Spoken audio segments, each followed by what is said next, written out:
G I'm Uswai Zainab, a student of 9th Cambridge O1 and a devoted follower and fan of yours. تو یہ ہے میرا سوال کہ آپ اپنی ہر تقریر، ہر خطاب میں یوتھ کو کہتے ہیں کہ ہمیں جاننا چاہیے اور پڑھنا چاہیے، اسٹڈی کرنا چاہیے کہ اسلام کیا ہے، سیرت النبی صلی اللہ علیہ وآلہ وسلم کیا ہے، ریاست مدینہ کیا ہے، ہمارے اسلاف کے طریقے کیا ہیں. تو میرا یہ سوال ہے کہ یوتھ پر اس کا اثر ہوتا ہوا نظر نہیں آتا، کوئی اس کا اثر نہیں لیتا، اور آپ کو نہیں لگتا کہ کوئی ایسا میکینزم ہونا چاہیے جس سے نہ صرف یوتھ کو پتہ چلے کہ یہ ساری چیزیں ہیں کیا، بلکہ کوئی عمل ہوتا ہوا بھی نظر آئے؟ پہلے تو یہ جو مدینہ کی ریاست کا ماڈل ہے، یہ آپ کو سمجھنا چاہیے فنامنا کیا ہے. انفارچونیٹلی کیونکہ یہ مسجد کے اندر باتیں ہوتی رہتی ہیں، لوگ اس کو دین کی طرف لے جاتے ہیں.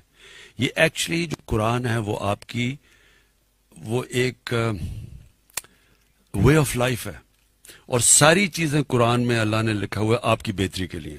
جو چیزیں قرآن میں ہیں وہ اگر انسان فالو کرتا ہے اس کی زندگی بہتر ہوتی ہے. تو دو ماڈلز ہیں، ایک ہے مدینہ کی ریاست اور دوسرا ہے نبی صلی اللہ علیہ وسلم کی زندگی. اب یہ دو کیوں قرآن کہتی ہے کہ ان کے ماڈل فالو کرو؟ قرآن کہتی ہے نبی کے ان کی زندگی سے سیکھو، ان کی زندگی سے، اور پھر ان کی سنت اس پہ چلو.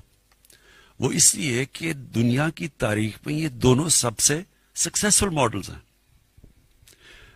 آج جو مدینہ کی ریاست تھی وہ بیسز بنی تھی دنیا کا سب سے عظیم جو مسلمانوں کا سویلائزیشن تھا وہ بیس ہوا تھا مدینہ کی ریاست پہ، اور وہ ماڈرن پرنسپلز پہ بنی تھی. ویلفیئر اسٹیٹ، یہ پہلی دفعہ کانسیپٹ آیا تھا. رول آف لا، سارے قانون کے سامنے ایک برابر، کوئی ریشل ڈسکرمنیشن نہیں تھی. آخری خطبے میں نبی صلی اللہ علیہ وسلم نے کہا سارے انسان چاہے جو مرضی آپ کا رنگ ہو ایک ہیں. یعنی وہ ایک ماڈرن ریاست تھی. سب عورتوں کو رائٹس دیے گئے، غلاموں کو آزاد کیا گیا. یہ سب ماڈرن کانسیپٹس ہیں. ٹالرنس، ریلیجس ٹالرنس ہے. یہودی کیس دی جاتا ہے خلیفہ وقت کے سامنے، انتھنکیبل آج بھی. تو وہ سب ماڈرن کانسیپٹس ہیں، اور وہ بیسس بنا ایک ٹوٹے پھوٹے جو یعنی جن کی کوئی حیثیت ہی نہیں تھی عربوں کی، دو سپر پاورز کے سامنے وہ اٹھ کے دنیا کے لیڈرز بن گئے. اور یہ کتنی تیز بنے یہ بھی آپ کو سمجھنا چاہیے کہ یہ ہیومن ہسٹری ہے، یہ میتھولوجی نہیں ہے.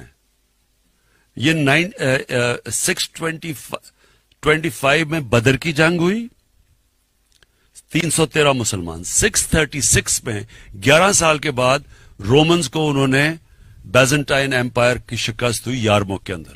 11 سالوں میں ان کے 1 لاکھ فوجی تھے جو لڑنے والے تھے، اور سب سے ماڈرن ان کے ویپنز تھے. اور دوسری چیز، نبی صلی اللہ علیہ وسلم کی زندگی دنیا کی تاریخ میں کسی انسان نے اچیو کیا ہی نہیں جو انہوں نے کیا. کبھی ایسا انسان کی کوئی اچیومنٹ ہے ہی نہیں آج تک. تو ہم کتابیں پڑھتے ہیں، جو بھی کچھ کامیاب ہوتا ہے بزنس میں وہ کتاب لکھ جاتا ہے، وہ ہر کی بل گیٹس کی کتاب ہے سب کی، لیکن کسی انسان نے تو وہ کیا ہی نہیں جو انہوں نے کیا ہے. تو یہ تو 100 گریٹسٹ مین میں بھی نمبر 1 پہ ان کو رکھتے ہیں، کیونکہ کسی نے اچیومنٹ نہیں کی. therefore یہ کامن، میں لوگوں کو کہتا ہوں کہ ان کو اسٹڈی کرو، دونوں کو، مدینہ کی ریاست کو اسٹڈی کرو، ان کی زندگی کو، کیونکہ اگر آپ نے اوپر جانا ہے زندگی میں تو ان کی زندگی میں سب کچھ ہے. آپ ان کے کیریکٹر کیا، ان کی زندگی میں کیا سٹرگلز آئیں، کیا انہوں نے فیس کیا، تو یہ سب کچھ ہے. تو پہلے چیز تو میں یہ لوگوں کو یہ اس لیے کہتا ہوں، یہ اس سے بہتر آپ کے سامنے کوئی ماڈل نہیں ہے. آپ نے اپنی زندگی بہتر کرنی ہے. اس ملک نے اگر اوپر جانا ہے ہمیں ان پرنسپلز پہ جانا پڑے گا جو مدینہ کی ریاست ہے. اب آگے سیکنڈ چیز، آپ نے کہا جی کچھ فرق نہیں پڑ رہا. آپ کو پتا ہے انہی کی زندگی سے سیکھتے ہوئے 10 سال کے بعد ان کی تبلیغ کے بعد صرف 40 لوگ مسلمان تھے. پوائنٹ کیا ہے کہ یہ اور قرآن کے اندر بھی ایک جو سب سے بڑی صفت دی گئی ہے وہ پیشنس ان ایڈورسٹی، صبر کرنا. آپ کوشش کرتے رہتے ہیں. پلیز ایک چیز یاد رکھنا، یہ ہمیشہ ایک چیز یاد رکھنا، آپ نماز میں صرف ایک چیز مانگتے ہیں, اللہ مجھے ان کے راستے پہ لگا. پلیز یہ یاد رکھنا بار بار. وہ منزل نہیں آپ مانگتے کہ وہ جس پہ اللہ نے تُونے, ان کے راستے پہ لگا جن کو تُونے نعمتیں بخشی. سو آپ کا صرف کام ہے اس راستے پہ چلنا. کامیابی اللہ دیتا ہے. میں کتنی دفعہ آپ کو کہتا تھا جب سارے ہمارے بےچارے گھبرائے ہوئے ہوتے تھے کہ اب تو کوئی چانس نہیں. عمران غزالی ڈرا ہوتا تھا کہ جی اب کیا ہوگا, اب تو جی یہ ہو گیا وہ ہو گیا. میں آپ کو کہتا تھا کہ انسان کے ہاتھ میں اللہ نے صرف کوشش دی ہے, نیت وہ جانتا ہے, کامیابی تو وہ دیتا ہے. یہ تکبر ہے جب انسان سمجھتا ہے کہ جی میں جیت گیا. جتانا تو اس نے ہے, کوشش آپ کے ہاتھ میں ہے. سو دیکھیں ہم یہ ایک ملک کا ایک بڑے ٹیسٹ سے گزر رہا ہے. یوتھ کے لیے بڑا ٹیسٹ ہے, بے روزگاری ہے, اکانومی نہیں ابھی چل رہی. لیکن یہ ایک حصہ ہوتا ہے زندگی کا, اونچ نیچ زندگی کا حصہ ہے. آپ نے لوگوں کو یہ بتانا ہے. جب یہ لوگ, جو انسان ہوتا ہے نا, ایک چیز یاد رکھیں, ہارتا کب ہے انسان؟ ہار کبھی انسان کو نہیں ہراتی. ہارتا انسان تب ہے جب کہ ڈاؤن سوئنگ کے اندر وہ ڈیمورلائز ہو کے ہار مان جاتا ہے. جب تک وہ ہار نہیں مانتا وہ امپاسبل سچویشن سے آ کے جیت جائے گا. جب تک وہ ہار کے ڈائنامک سمجھتا ہے کہ یہ برا وقت آیا ہے, اس سے ہر فیلئر آپ کے لیے آپ کو سکھاتا ہے چیزیں. فیلئر سب سے بڑا ٹیچر ہوتا ہے. آپ سول سرچنگ سیکھتے ہیں, اور جب وہ اپنی غلطیاں دور کرتے ہیں اور تکڑے ہو کے واپس آ جاتے ہیں. یہ ہے زندگی کا سائیکل. تو اس سے گھبرانا نہیں چاہیے کہ ابھی نہیں لوگ آ رہے, تھوڑی دیر میں آ جائیں گے, 2 سال میں آ جائیں گے, 3 سال میں آ جائیں گے. جی Assalamu alaikum. My name is Mariam Ali and I'm a business journalist and I create digital content on the economy. So, sir, you talked a lot about the industrialization policy that your government is going to introduce, and you said that the model that you have in mind is the 1960s of Pakistan.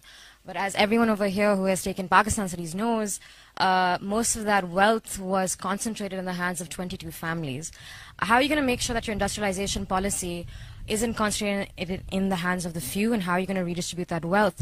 And also, how are you going to make sure that your industrialization policy actually leads to our exports increasing? Because currently our exports are quite sluggish, and no matter how much we depreciate our currency, they haven't been improving. Thank you.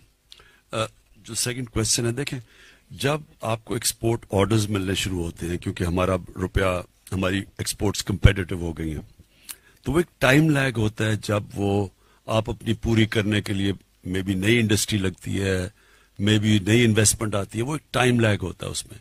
But the fact is کہ جو turn round ہو گیا already, کہ ہماری exports نے پک اپ کیا, کئی exports تو 30% ہماری کاٹن ٹیکسٹائلز کے اندر کئی جگہ میرے خیال میں ٹاولز یا کئی چیزیں وہ 30% انکریز کر گئی ہیں. سو وہ ڈائریکشن تو ٹھیک ہو گیا. سو ول ٹیک اے بٹ آف ٹائم. جہاں تک وہ جو 60s میں آپ نے بات کی نا کہ ایک دم ویلتھ کانسنٹریٹ ہو گئی تھی تھوڑے سے لوگوں کے اندر, یہ ہونی تھی. جب آپ ویلتھ کریشن کرتے ہیں, ویلتھ کریشن کیسے ہوگی؟ جس آدمی کے پاس پیسہ ہوگا ایکسٹرا وہی لگا کے کرے گا نا. غریب آدمی تو بڑے بڑے پروجیکٹس نہیں کر سکتا. پروجیکٹس تو وہی کریں گے جن کے پاس کیپیسٹی ہوگی. جو ہم نے غلطی کی, میں آج اب آپ کو بتا دوں, 60s میں جب ہم تیزی سے آگے جا رہے تھے, اس میں کوئی شک نہیں کہ ویلتھ کریشن تھی. کرنا کیا چاہیے تھا, ہم نے اس کو جس طرح چائنا میں ہوا ہے, چائنا میں ویلتھ کریشن ہوئی, انہوں نے جو پیسہ تھا, جو جیسے جیسے ویلتھ, انہوں نے پیسہ نیچے لوگوں کو غربت سے نکالنے کے لیے خرچ کر دیا. سو چائنا نے 70 کروڑ لوگوں کو 30 سال میں غربت سے نکالا ہے. یہ ہیومن ہسٹری کا میریکل ہے. 700 million people taken out of poverty. کیا ویلتھ کریٹ کی, اس کریشن سے انہوں نے نچلے طبقے کو اوپر اٹھا دیا. تو جب ہمارے پاس سرپلس ہوگا تو ہم نچلے پہ خرچ کریں گے نا. سو جو ہم نے غلطی کی اینڈ آف 60s, سوشلزم لے آئے, نیشنلائز کر دیا. اس سے کیا ہوا, انسینٹیو ہی لے گئے ہم سب. دیکھیں میں نے مثلا ہم نے شوکت خانم میں جب ہم نے اس کو کامیاب کرنا تھا, 14 16 گھنٹے دن میں کام کیا. لیکن جو نیشنلائزڈ ہوتی ہے یہ کیوں فیل ہو جاتی ہے؟ کیونکہ وہاں وہ صبح آئے, کام کیا, چلے گئے, چاہے لاس ہو یا, کیونکہ ان کو تو سیلری مل رہی ہے. کبھی بھی یہ یاد رکھیں کہ گورنمنٹ کا کمپیٹ کرنا پرائیویٹ سیکٹر سے ہے ہی مشکل اس لیے کہ جو درد لیتا ہے ایک آدمی، مجھے پتا ہے میری اگر فیکٹری بند ہو جائے گی میں محنت نہیں کروں گا، میں تو پاگلوں کی طرح کام کروں گا. جب مجھے پتا ہے کہ لاسز ہوتی جائیں، پی آئی کی بھی لاسز ہوتی جائیں، وہ اسٹیل مل بھی بند ہو جائے، مجھے تو پیسے ملتے جا رہے ہیں، میں کیا. So it cannot compete with the private sector. So جو غلطی ہم نے کی، بجائے اس کو وہ جو پروفٹس اکٹھے ہو گئے تھے تھوڑے، ان کو ہم ریڈسٹریبیوٹ کرواتے ہیں. ہم یہ جو کرونی کیپٹلزم کو اٹیک کرتے ہیں، ہم نے ان کو ساری انڈسٹری بند کر کے یعنی اس کو ساری انڈسٹریل گروتھ ختم کر دی. سو ہم جو کریں گے، ہمارا تو پلان ہی ویلتھ کریشن کا یہ ہے کہ جیسے جیسے پیسہ اکانومی میں آئے گا اس کو ڈائیورٹ کریں گے نچلے طبقے کو اوپر لانے کے لیے.